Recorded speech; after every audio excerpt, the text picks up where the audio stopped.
It's evening at Nellis Air Force Base in Nevada, and a single F-111 of the United States Tactical Air Command prepares to take off.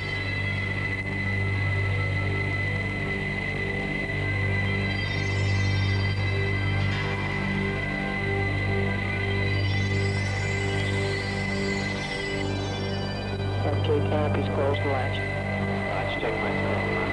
Okay, one in flash latch. All that now except Peter Cody. Autopilot. Okay. And that's it. Let's get channel 3 there, Doug. Right. Channel 2. Nellis Tower, Falcon 1, number 1 for 03 left.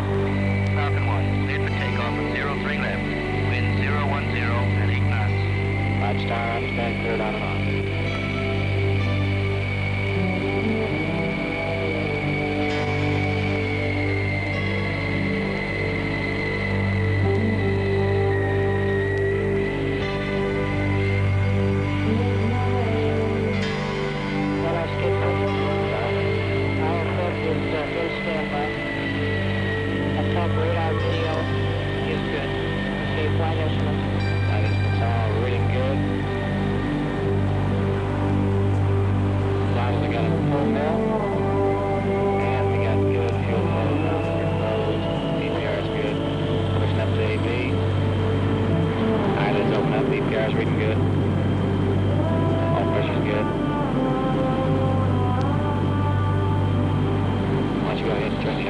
The crew, both highly experienced, each with over 1,000 hours of flying time, go through the pre-flight ritual necessary to lift 80,000 pounds of high technology in the air and onwards to twice the speed of sound.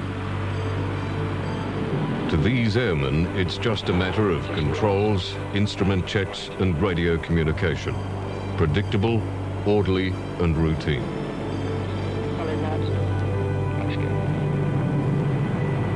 But the evolution of the F-111 was rarely predictable and never routine.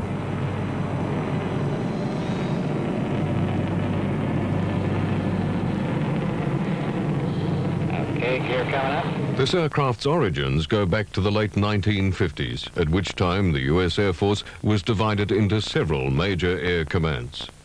But those most involved with combat aircraft were Strategic Air Command, charged with the intercontinental heavy bombing role, Air Defense Command, responsible for aerial protection, and the Tactical Air Command, or TAC as it was known, responsible for ground attack and interdiction tasks.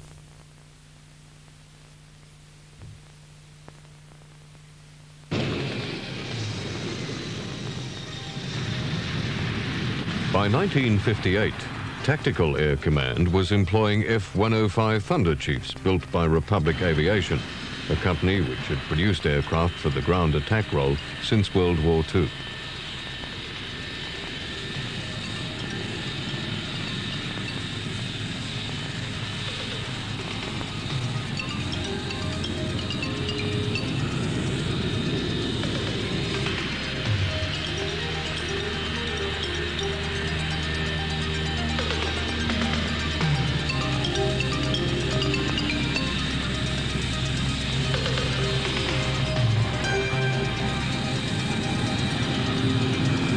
The 105, with its internal bomb bay and high speed, represented a major step forward in tactical fighters. It was a thoroughly specialized aircraft designed to fill one role and fill it well. It went on to serve particularly well in the early part of the air war over Vietnam. However, the THUD, as it became known, did have some inherent failings.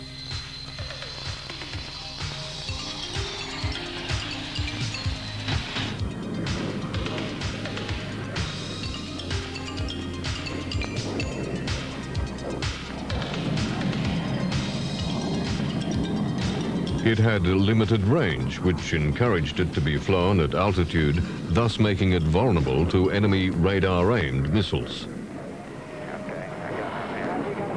At 12 o'clock, I want to come. Look down in there, Radio. And, yeah, take it down, boy. This is Ben. We just had a launch. Take it down, Bruce. Go get the launch, 11 o'clock. We can take it down. Roger, Ben, just take it down. We got a launch. I see them coming on. off the pad at 12 o'clock. I think we're all right for the time being. Okay, Detroit, let's get out of here to the southwest. The Thunder Chief was also restricted to daytime bombing, often needing fighter cover. Another constraint was that it required long conventional runways.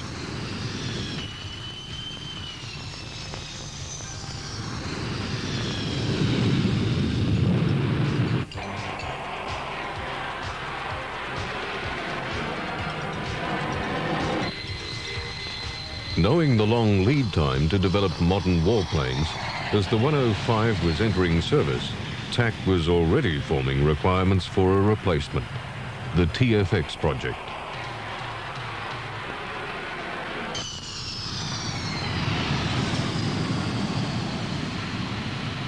TFX specifications were encouraged by advances in new materials and manufacturing techniques. Solid-state electronic technology,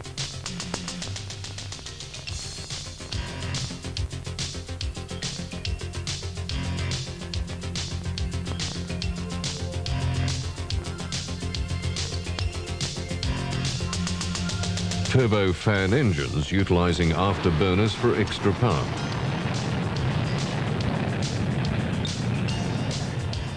But most exciting of all, information received from NASA confirmed that new approaches to using a variable swing wing were practical and would give far greater flexibility to aircraft performance. The Navy, too, was contemplating a new aircraft to be used as a fleet defense fighter. But while the F-4 Phantom was to be an exception, for reasons and specialized needs, the two services always developed their own aircraft.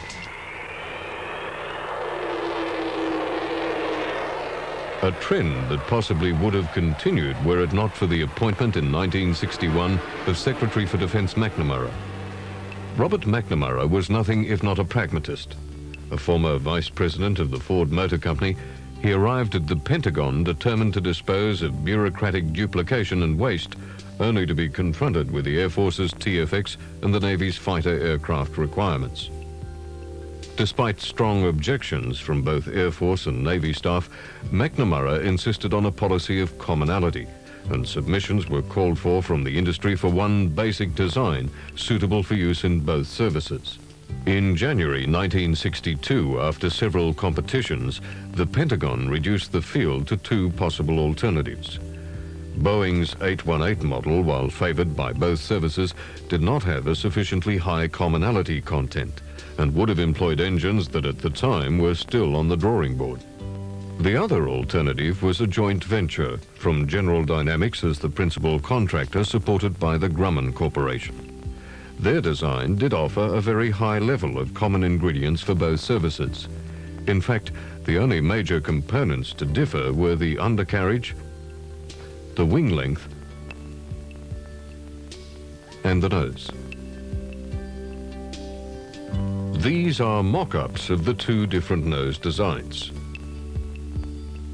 And in diagram form, firstly, the Navy's B design, followed by the Air Force A model. Overall, the General Dynamics design impressed McNamara the most, and their adherence to his commonality guidelines contributed to an initial order being placed in November '62 for 18 Air Force and 5 Navy planes. F-111s were produced at the Fort Worth plant of General Dynamics Convair Division, where the main building is a staggering 1 mile long.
The first pre-production model was officially rolled out 16 days ahead of schedule.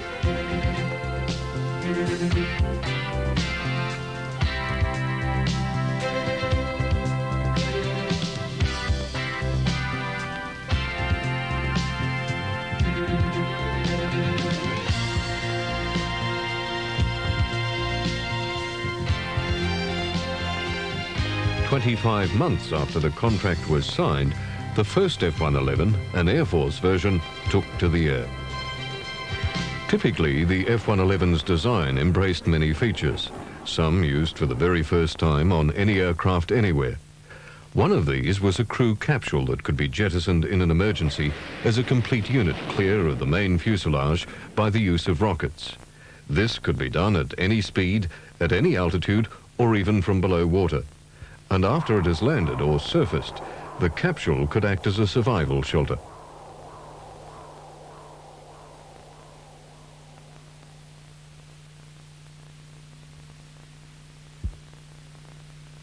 The F-111 was the first aircraft to go into full production utilizing afterburning turbofan engines. The TF-30 gave considerable economy and thus greater range.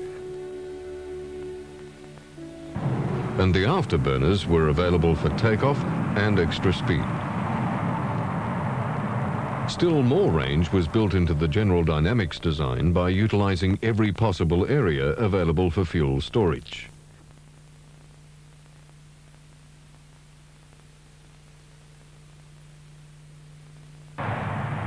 Even without external wing tanks, the plane had a range of over 2,500 nautical miles. But with flight refueling or external tanks, targets anywhere were within its range.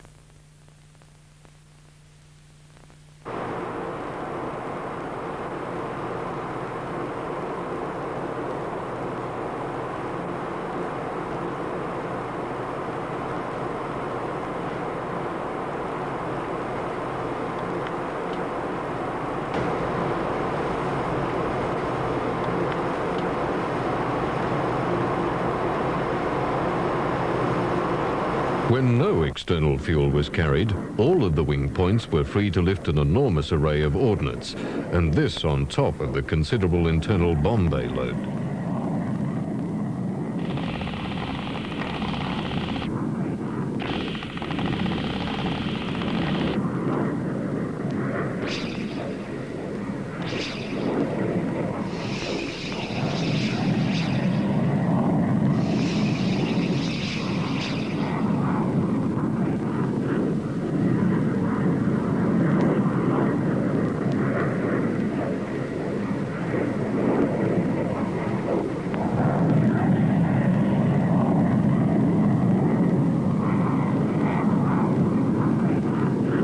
F-111s can carry almost any weapon in the US Air Force arsenal, from the M61 Vulcan cannon to a free-falling nuclear bomb.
As an added defense, both foil, an electronic countermeasure, and flares to confuse heat-seeking missiles can be carried on combat missions.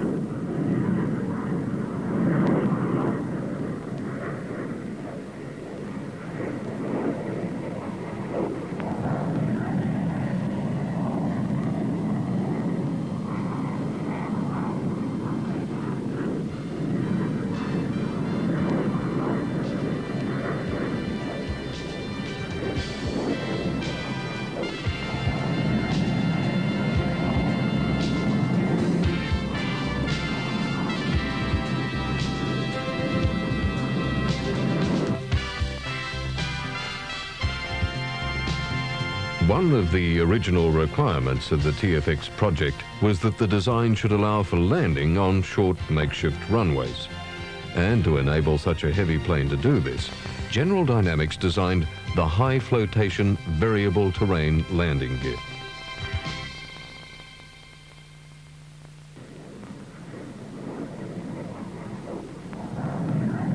Another feature originally unique to the 111 was its terrain following radar. This system allows the pilot to select an operating height above ground of as little as 200 feet. When the control is set, the aircraft will respond to its forward terrain scanning radar and adjust its height automatically. There is also a manual mode allowing the pilot to use the same radar-gathered information reproduced on a cockpit instrument display. Thus, it is possible for the aircraft to fly at night and in all weather and still remain low enough to avoid possible radar detection.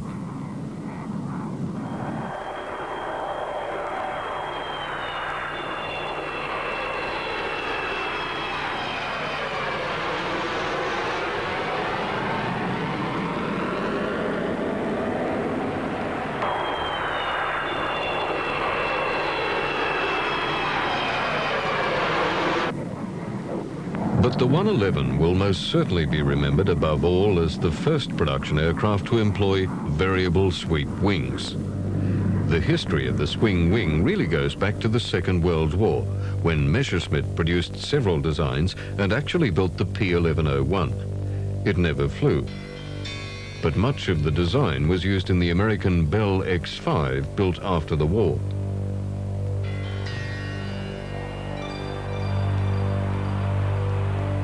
This model flew successfully, as did the Grumman Jaguar, but neither plane was developed.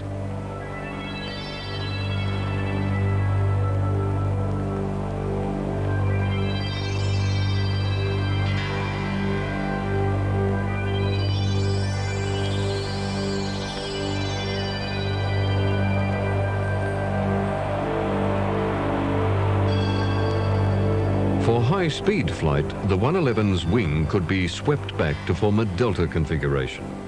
An intermediate position was often used for economical mid-range flight, and a full forward position was available for takeoff, landing, and low-speed flying. The plane could literally be redesigned in flight to suit the role it was to perform.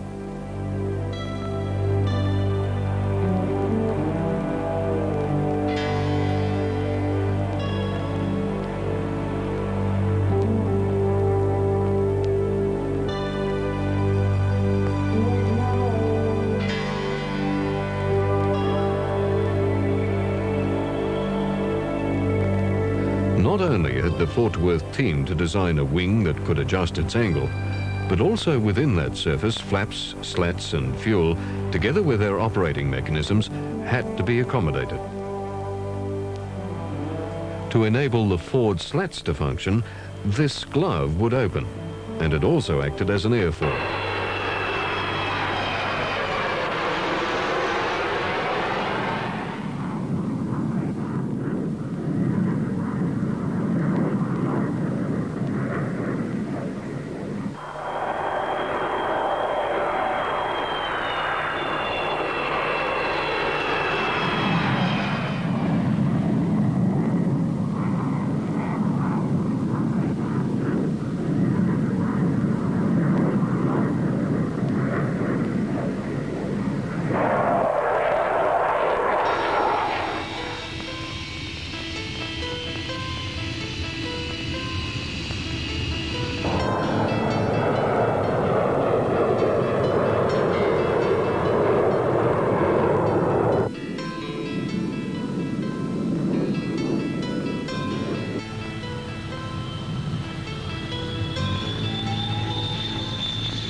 The development of the Air Force's A model continued, and good progress was made as all the new technology was put through its paces. However, Grumman, who were charged with the development of the Navy's B version, were having less success with their prototypes.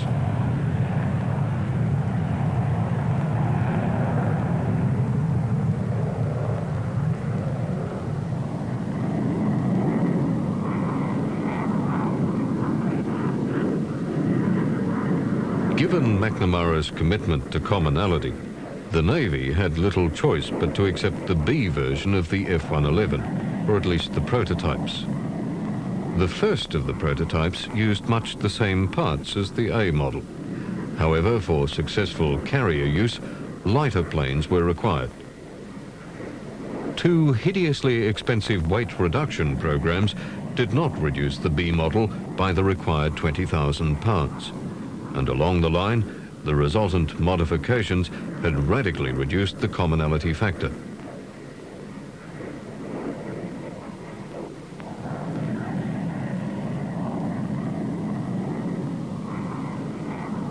Whilst the B model was undoubtedly a beautiful aircraft, it was never destined to see service.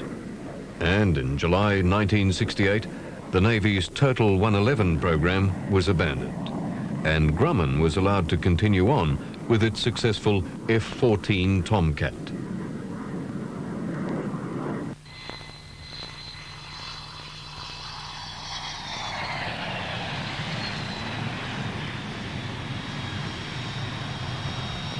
Harvest Reaper was the test program for bringing the aircraft to combat readiness. And by early '68, after 8 months of testing, a decision was made to subject the F-111 to actual combat conditions then offered by the air war in Vietnam.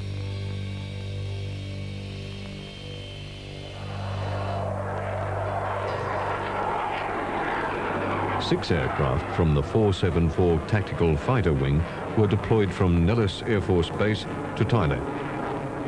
The F-111As operated from the Royal Thai Air Force Base at Tockley under a combat testing and evaluation program known as Combat Lancer.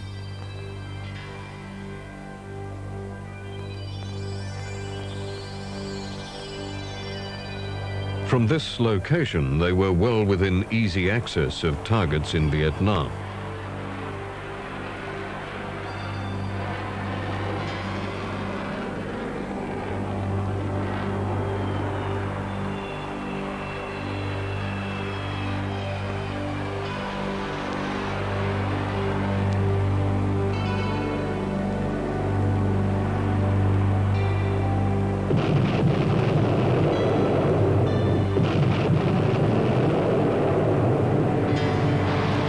Unfortunately, the results were not all good.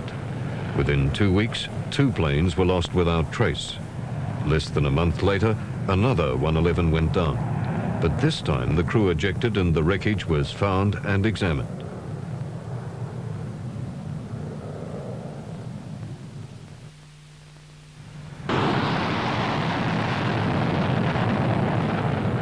The losses received bad publicity and were wrongly attributed in some news reports to ground fire, when the problems were really of a technical nature. After 55 missions had been flown, the operation ended, and the remaining aircraft returned to Nellis.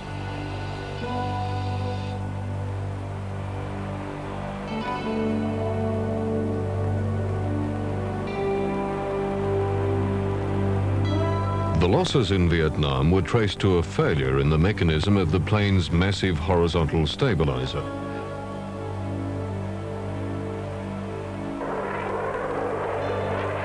Then, in December '69, a Nellis-based 111 lost a wing, resulting in a fatal crash.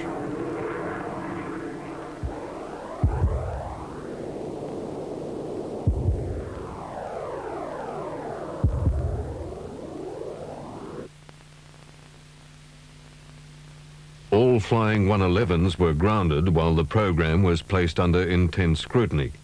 The wing problem, traced to a failure in the wing pivot box, was not the only ammunition for its critics. The expense of development in the Navy B version, considerable cost overruns, and the losses in Vietnam had all caused the General Dynamics Wonder plane to suffer at the hands of press and political opponents alike. In defense of the 111 project, it must be said that in trailblazing so much new technology, it was inevitable that major problems would be encountered. However, the Air Force and the company had confidence in the design, and a modification program began.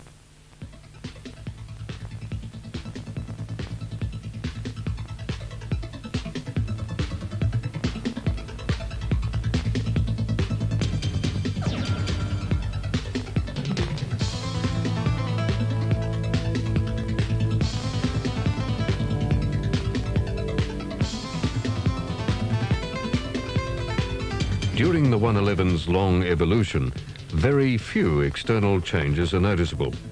One minor one, the deletion of the moving air intake cowl and its replacement by a demand-activated inlet door, distinguishes the early A version from other models.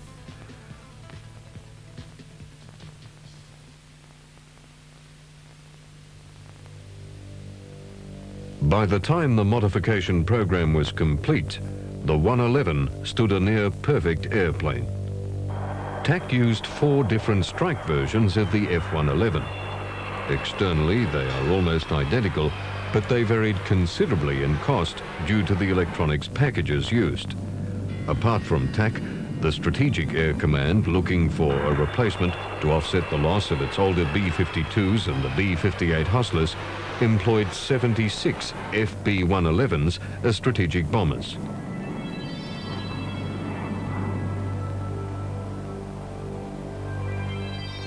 SAC versions had a longer wing and a strengthened undercarriage, but were generally much the same as their Tactical Air Command cousins.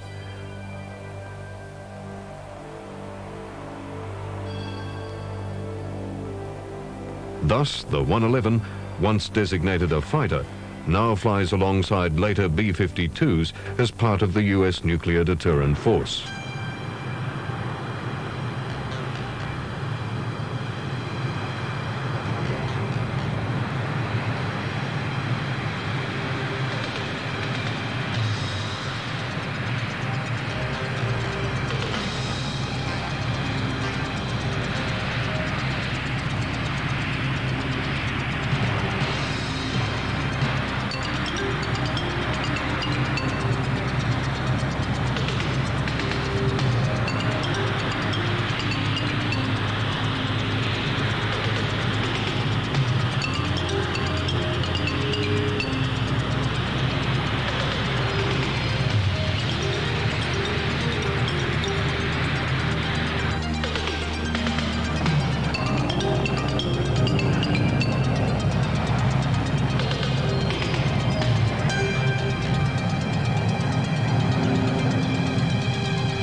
Although Britain had once indicated its intention to purchase 111s, the only other country to actually do so was Australia.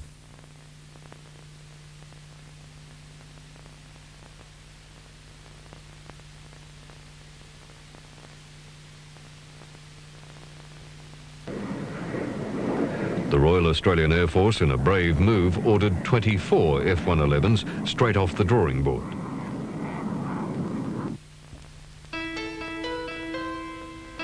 Unfortunately, due to the modification program, they were either in storage or being modified over a long period of time, and thus were delivered late.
pilots of their first flight in a 111 is typified by this airman's reaction.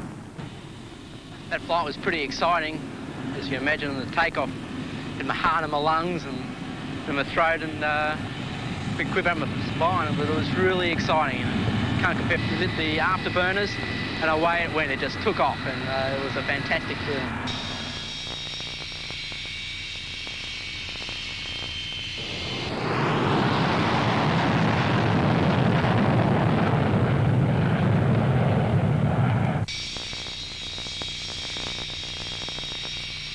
But by now, the merits of the 111 as a pilot's plane were well known by all who flew them. Over 300 hours in the aircraft, and I found out that it's quite a fantastic machine, and it does most of the work for you. The low-level bomb delivery capability is outstanding. You would be beneath their radar coverage and sneak in and hit your target before they ever knew you were It's there. got a lot of goodies. It's a sort of a Cadillac of the airplanes, the fighters, so-called. I can see the cracks between railroad cars on the radar. Its resolution is that good. It's a brand new system, pressing the state of the art in about 4 or 5 new areas. There's no airplane we have in the inventory that has anywhere near like capability. And it's designed to deliver a big load under extremely adverse circumstances almost anywhere in the world. 4 years after their first experience of combat, the F-111 was to return to Vietnam. It was to take part in the maximum effort line-backer operation and to demonstrate its operational readiness. Within 33 hours of leaving their home base at Nellis, they were in action against targets near Hanoi.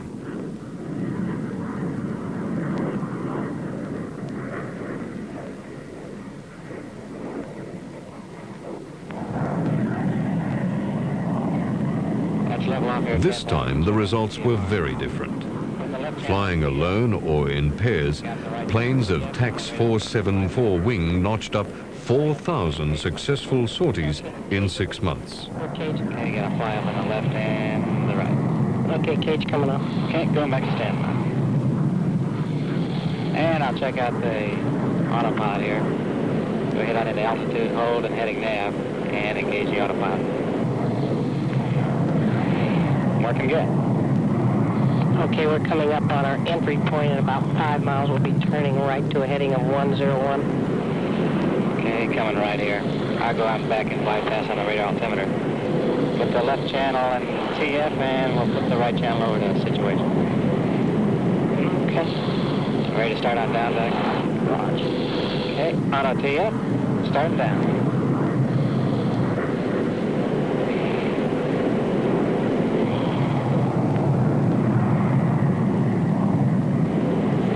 Okay, I'm picking up the ground returns now. Okay, attitude indicator, let's go. Okay. Coming on down the east coast, ground returns coming in, and the radar altimeter clicked in at 5,000. Roger, we should level off about 500. Looking down to 1,000 here now, coming up 700, 600, and it's leveling off real fine, 550. Okay, it looks good over here. I've got a ridge coming up at 5 miles on the scope, and it's dead ahead, going to 5 over 15. Okay. Looks like it's about 3 miles on my east scope now. Right, okay, we should be passing in about 10 seconds.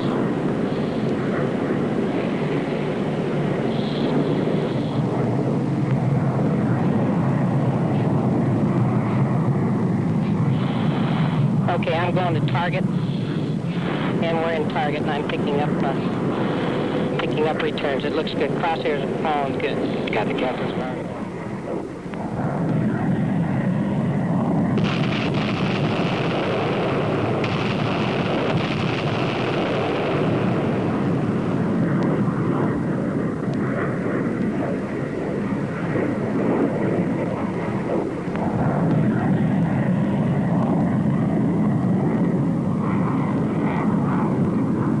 In the whole operation, only 6 aircraft were lost, giving the 111 the best survival ratio of any combat aircraft in that theater.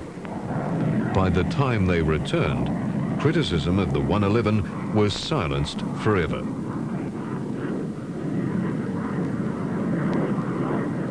Later support for the wisdom of a variable wing strike bomber came from the Soviet Union by way of imitation with its Su-24 Fencer, very much a look-alike to the 111.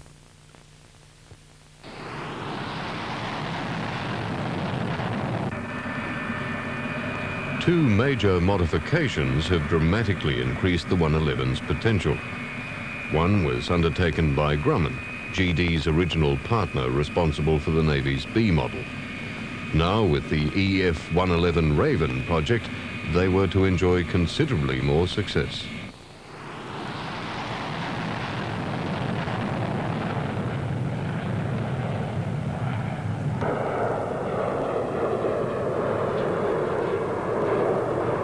The Raven is literally an earlier model 111, stripped down to its basic components and completely rebuilt as a vehicle to carry electronic countermeasures.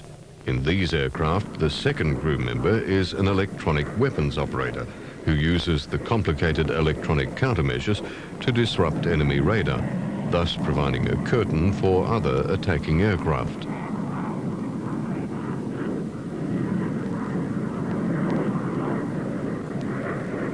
The Raven can be used in three basic ways. Firstly, in a standoff jamming role, providing protection for other aircraft from a distance. Secondly, as close air support going in at low level to give ground attack aircraft electronic cover.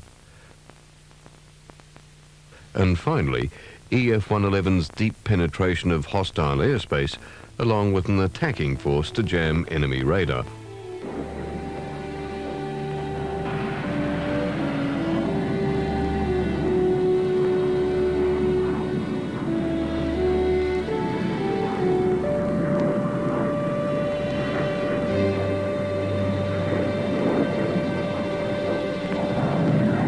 Another major modification fitted to the F-111F is PaveTac, a self-contained standoff weapons delivery system using an infrared TV camera coupled to a laser rangefinder designator to place guided bombs or missiles on target.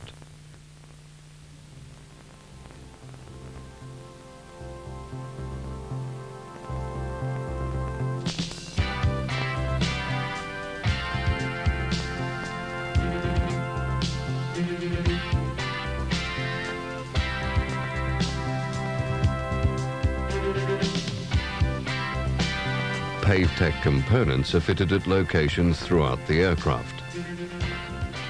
A major component is the PaveTac pod, which is fitted on a rotating cradle in the bomb bay and is retracted into the bay when not in use. The PaveTac pod is equipped with electro-optical sensors, infrared TV camera and laser in a movable pod head to provide complete lower hemispherical coverage.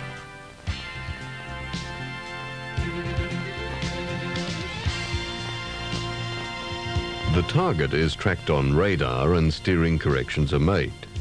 Then, at approximately 3 miles, the target is identified on the TV display and the infrared imagery is switched on. This photo-like video permits tracking of the target more accurately. The laser-guided bomb is released and the aircraft turns away to avoid the defended target and bomb blast. The forward-looking infrared continues to track the target and point the laser. 5 seconds before impact, the laser is activated to guide the weapon.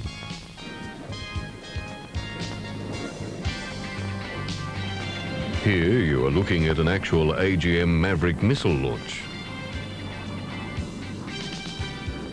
The missile crosshairs are being placed on the target by the weapons systems officer. The missile is now locked on.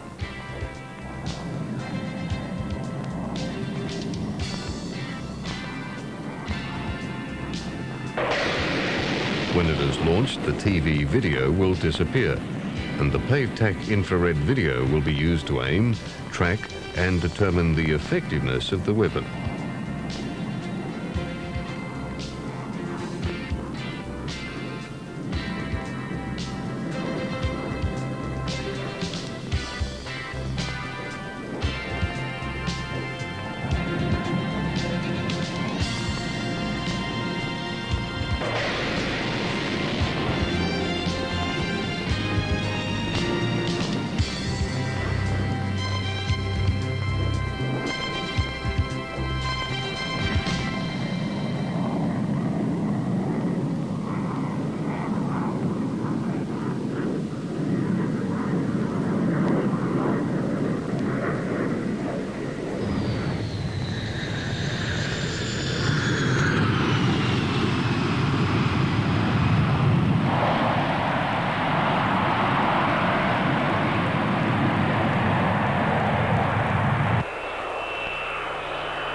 In 1972, F-111s were also based in Britain, where they formed part of the United States contribution to NATO.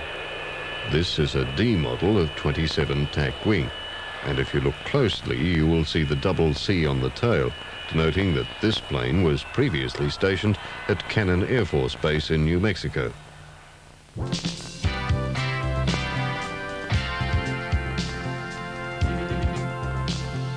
Here it is being winched into its hardened aircraft shelter.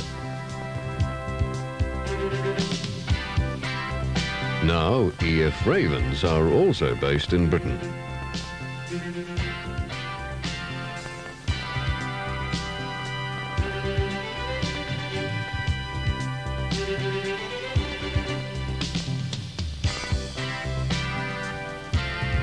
These crews are going through a briefing and pre-flight for one of many training missions. When not participating in exercises, there are always F-111 aircraft on standby.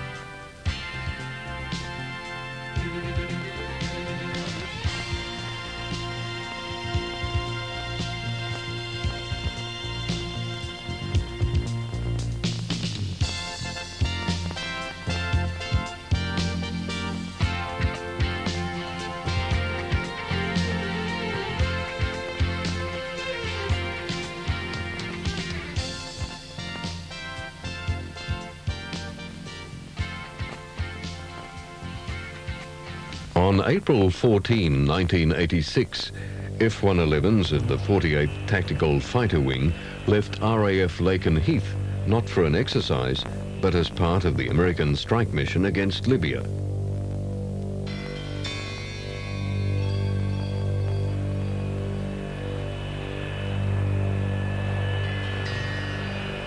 It was decided that to achieve maximum impact, 5 terrorist-associated military targets should be hit. They were shown on the right 2 targets near Benghazi and on the left 3 close to Tripoli. 2 carriers just off the Libyan coast would use F-14s and F-18s for fighter protection and to attack enemy radar.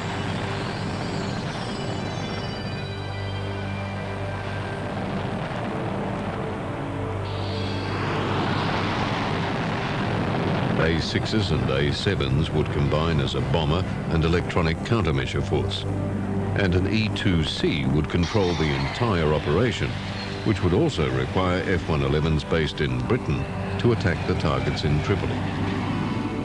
The most direct route for the 111s was over France or Spain, but permission was denied by both countries. The alternative was to take the long way around, flying to the Mediterranean via Gibraltar. This would require considerable in-flight refueling. All told, no less than 28 tankers would be needed to service the attack force of 18 F-111s and 3 Ravens. The tankers leaving from their bases at Mildenhall and Fairford were the first to go.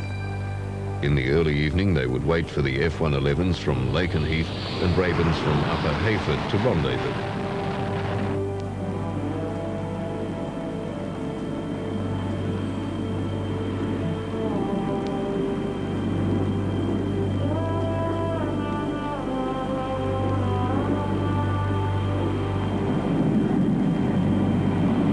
At this point, the extra aircraft provided as a safeguard against malfunction returned to base, leaving the remaining 18 F-111s with their Raven escorts to continue on into the long night ahead.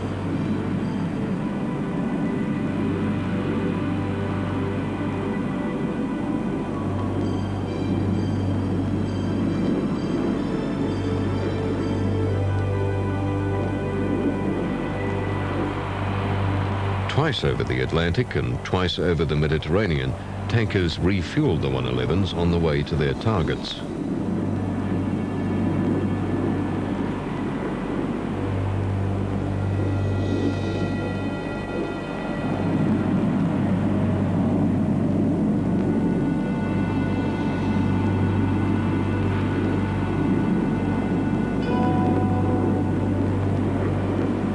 At about 1:45 a.m. local time, the force dropped to about 300 feet and broke into 3 groups, each with its electronic escorts. One group went inland over Libya to enable it to attack Tripoli from the south. 10 minutes later, the bombers lowered their pave-tack pods and began to scan for their targets. By 2 a.m., they found them.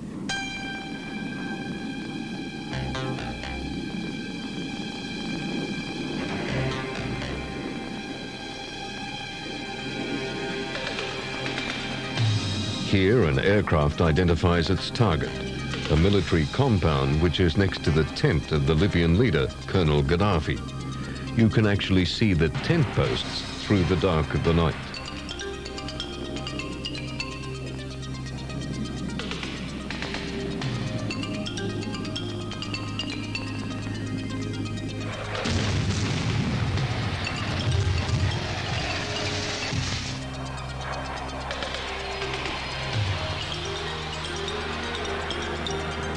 Within minutes, Libyan ground defences, though denied the use of their radar, opened up with anti-aircraft fire, and the night air was alive with tracers and decoy flares from the 111s. It was possibly a hit from ground fire that brought down the only aircraft lost in the raid. It crashed into the sea somewhere close to this point. There were no survivors.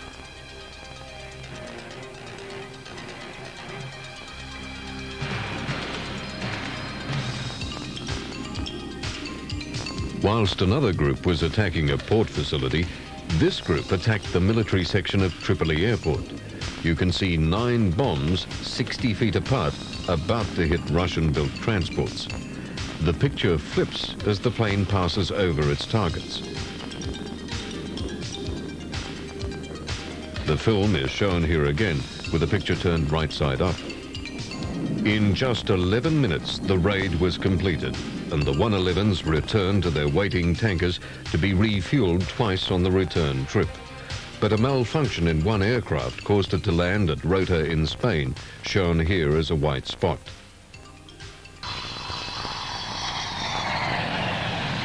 "15 hours after they'd taken off, the 111s landed back at their bases in the UK.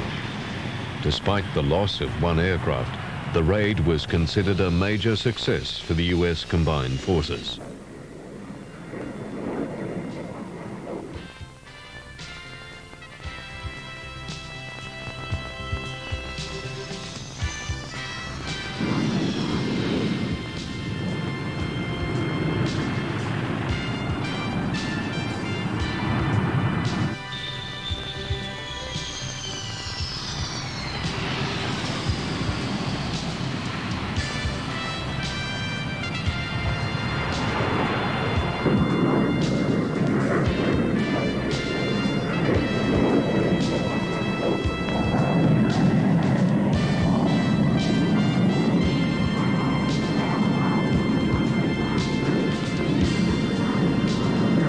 While McNamara's dream of a fighter-bomber for Air Force and Navy use never came true, there can be no doubt that the F-111 project has produced an extremely effective aircraft for tactical and strategic bombing, and more recently, airborne electronic warfare.